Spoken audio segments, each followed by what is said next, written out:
Olá, turma do Governador Acha, boa tarde. Quem está falando é o professor Giotto, professor de ciências da turma do 7º ano C, tá? Nós vamos trabalhar esse restinho de ano, tá? O nosso material vai ser esse aqui, Projeto Araribá Mais, nosso livro de ciências, tá bom? Nós vamos estar aí, nossas aulas ficaram nas tardes de terça-feira, tá bom? Então eu vou estar colocando as tarefas, tá? E as videoaulas para vocês estarem assistindo, tá? Hoje nós vamos trabalhar as características dos seres vivos, tá bom? Eu vou colocar aqui alguns slides na minha televisão para vocês visualizarem, ok?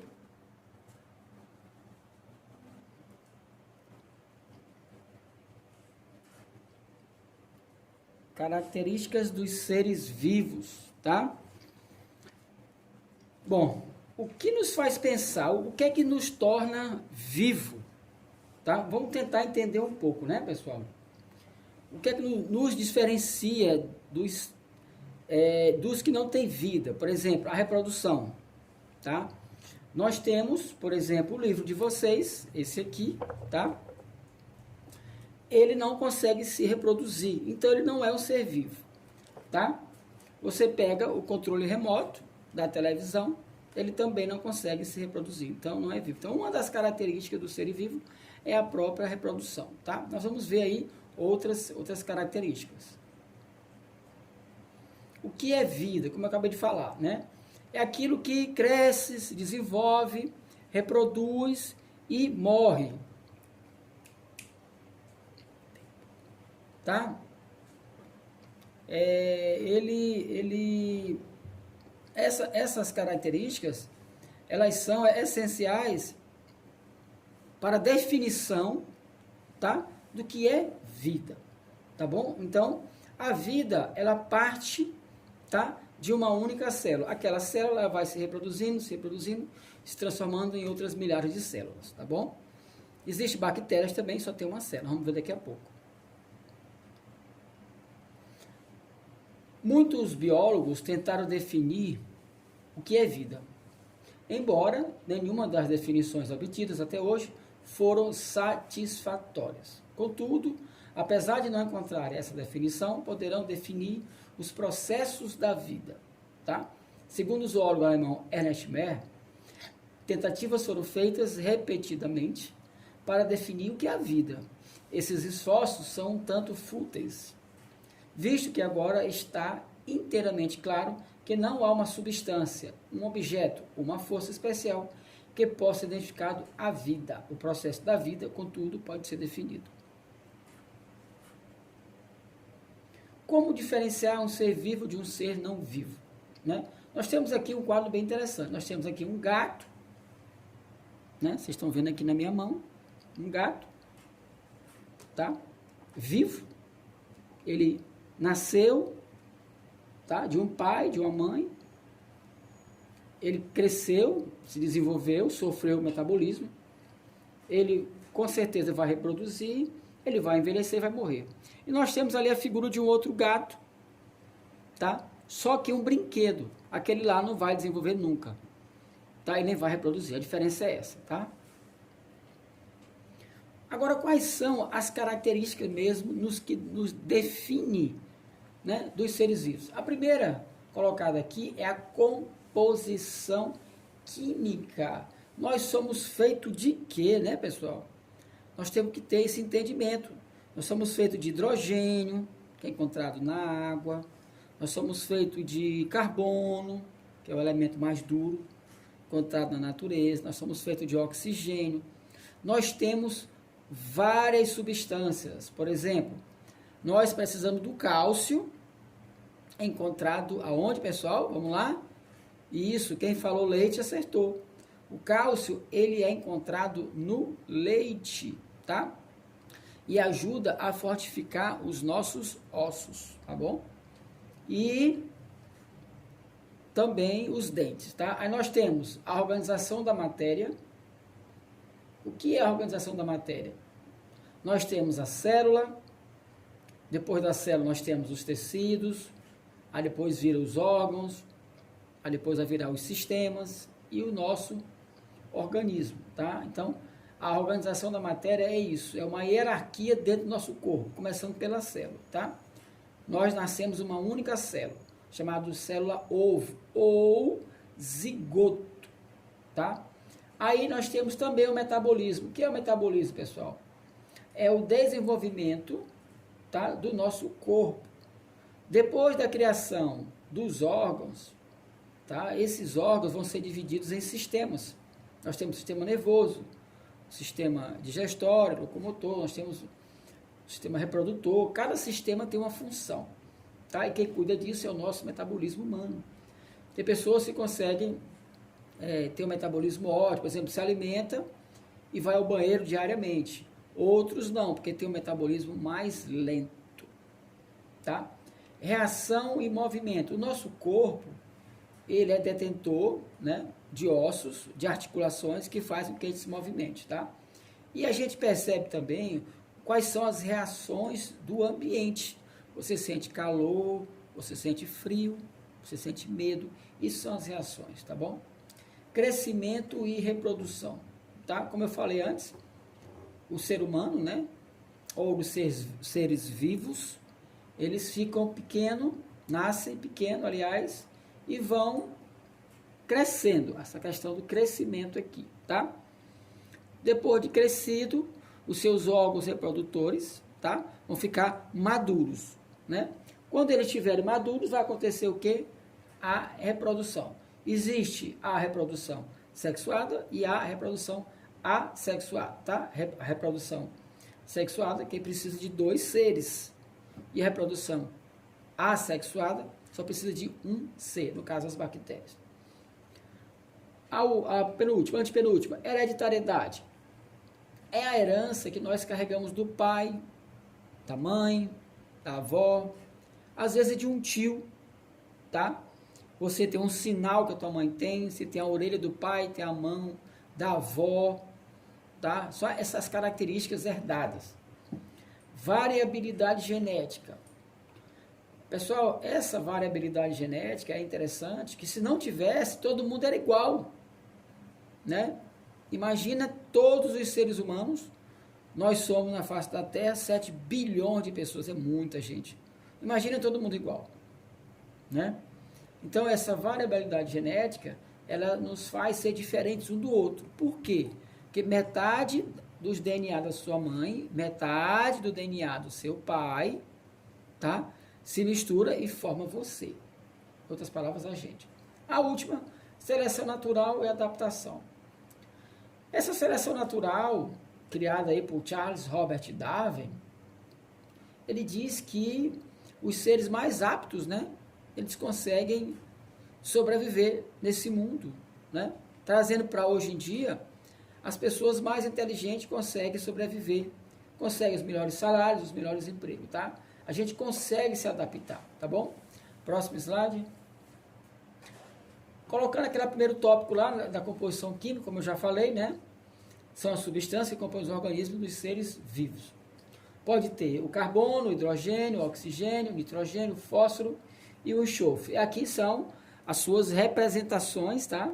Seus elementos químicos, tá bom? O carbono é C, o hidrogênio é H, o oxigênio é O, o nitrogênio, o fósforo é P, tá? E o enxofre S, tá bom? Ali é uma representação atômica de um elemento químico, tá bom? Próximo. A organização da matéria. Os seres vivos estão entre as entidades mais complexas do universo, pessoal. Interessante, né? Eram substâncias formadas pela união, né, das moléculas de átomos, se distribuem de forma altamente organizada, constituindo as células, como eu já falei, né? As células. Consideradas unidades fundamentais da vida. Há 2 tipos básicos, pessoal. A procariótica e a eucariótica. A procariótica são as bactérias, tá, pessoal? Porque eles não têm o núcleo celular. Aquela partezinha lá que vocês estão vendo, naquela parte mais escura, tá? É o núcleo celular. E a eucariótica somos nós, as plantas, que nós temos o núcleo celular. A diferença é essa. Procariótica, as bactérias, e eucariótica, os seres vivos superiores, tá bom? Como eu falei antes, né? Procariótica está aqui, são as bactérias, tá? Daqui ela não tem o núcleo, ó, desenvolvido, tá bom? Já a eucariótica lá, ó, nós temos as organelas e os núcleos desenvolvidos, tá bom? Além disso, os seres vivos podem ser constituídos por uma única célula, são chamados de unicelulares, ou várias células, chamados de multicelulares ou pluricelulares, tá? Existem também seres que não possuem células, como os vírus, esses são chamados de acelulares. Presta atenção, pessoal. Existem os seres unicelulares, uma célula, multicelulares, várias células, e acelular, aquele que não tem nenhuma célula. Por exemplo, o coronavírus não tem uma única célula, tá?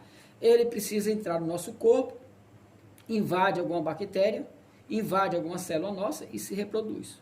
Por isso que ele não é considerado um ser vivo, tá, pessoal? O vírus não é um ser vivo. O que é o metabolismo? É o conjunto de reações químicas que ocorrem no nosso organismo, em que há montagem e desmontagem de substâncias para nos fornecer energia e nutriente às novas células. Pessoal, essa energia vem através de quê? Quem é que lembra? Quem falou alimento, acertou, tá? A nossa energia vem através dos alimentos. E é dividido em anabolismo, moléculas simples, que são transformadas em moléculas complexas. Exemplo, a fotossíntese. Aqui acontece com as plantas, tá, pessoal? Catabolismo, moléculas complexas são desmontadas, formando moléculas mais simples. Exemplo, a respiração celular. Isso que acontece com a gente, tá bom? O que seria essa reação e movimento? Os seres vivos são capazes de reagir aos estímulos do ambiente, seja a procura de alimento, movimentação ou fuga de predadores. Os organismos complexos, aqueles superiores, tá? Como os mamíferos, nós, né, os seres humanos, possuem órgãos especializados em receber estímulos ambientais, como os nossos sentidos, tá? Qual é o nosso sentido, pessoal? O tato, o olfato, o paladar, a visão, né? Ok? A audição, que é o que vocês estão fazendo agora, vocês estão ouvindo a minha aula. As plantas também apresentam reação a estímulos, como os girassóis. Vocês já viram o girassol? Já ouviram falar? Pronto, né? Ele se movimenta, né, em direção à radiação solar. E as folhas da sensitiva, tá? Aqui em Codó é chamada de melissa. Melissa, tua mãe morreu, aí você trisca nela, ela murcha. Não sei se vocês já viram, acho que vocês já viram isso. Tem muito em canto de rua. Você trisca na plantinha, ela murcha. Ela murcha por causa do toque da tua pele, que é mais quente do que ela, tá? Então ela é chamada de sensitiva. Você triscou, a bicha murchou, tá bom? Crescimento e reprodução. Todo ser vivo cresce, com exceção dos vírus. Nos organismos unicelulares, tá? Lembrando aqui que são as células, o crescimento ocorre pelo aumento da sua única célula. Já os organismos multicelulares crescem pelo aumento do número de células em seu corpo, onde a célula-mãe origina duas células iguais, tá? Nos unicelulares, a divisão da célula em duas corresponde ao processo de reprodução, e nos multicelulares, a vida começa a partir de uma única célula, que se multiplica. Esses dois modos de reprodução, eu já falei para vocês, né? Assexuada e sexuada. A assexuada está aqui, tá? Acontece nas bactérias. Não há participação de gametas, células sexuais. O que é um gameta, pessoal? Gameta é o espermatozoide, tá? Que é doado pelo homem, e o ovócito, que é doado pela mulher. Juntando os dois, você forma o bebê, o filho, o zigoto, tá bom? O próprio indivíduo dá origem a outros seres geneticamente idênticos a ele, ó. Então, aquela bactériazinha vai ter uma irmã dela, uma filha dela, aliás, idêntica. Os descendentes possuem as mesmas características do indivíduo original, tá? Exemplo, ele bota aqui as amebas, as bactérias e alguns corais também, tá? Lá na reprodução sexuada, ocorre com a participação dos gametas. Os descendentes são geneticamente diferentes daqueles que os originou. Os descendentes resultam da combinação das características dos pais, como eu falei há pouco. Existe uma maior variabilidade, isto é, você pode se parecer com o pai e com a mãe, mas não é idêntico. Exemplos, animais e plantas. Aqui nós temos aqui uma charge, né? Uma chargezinha criada por esse autor, tá? Quando a bactéria está sozinha, gosto de uma solidão, aí ele coloca na do meio, sinto aflorar minha dupla personalidade. Na terceira, que saco, minha solidão dura só 20 minutos. Então a bactéria ela consegue se reproduzir a cada 20 minutos. Ela fica sozinha, depois se reproduz. Pessoal, é questão de sobrevivência dessa espécie, tá bom? Hereditariedade. O que é que define uma hereditariedade? Características ligadas à reprodução, no qual um ser vivo transmite a seus descendentes um conjunto de características genéticas sobre a organização típica de sua espécie. Essas instruções genéticas estão presentes na molécula do DNA. Pessoal, ó, DNA é o ácido desoxirribonucleico. Vamos ver isso aí mais tarde, tá bom? Então, esse material genético, tá? Você já deve ter ouvido falar, fazer o teste de DNA para saber quem é o pai, né? A mãe está confusa para saber quem é o pai e tal. Teve 2 namorados, engravidou e tal. Aí faz o teste de DNA. Lá no teste de DNA da criança, vai saber se ele é filho mesmo de um pai, tá? Porque o código do pai, metade do código do pai, está lá inserido no código do filho. A outra metade é do código da mãe, tá bom? A evolução, tá? Aqui nesse gráfico, né? Aqui cita, fica parecendo que o homem surgiu do macaco, o homem não surgiu do macaco, tá bom, pessoal? Isso é um erro, tá? Aqui é só uma foto, tá bom? Mas os primeiros hominídeos, tá? Tiveram uma evolução muito próximo com o andar, o caminhar dos macacos, tá bom? Ok?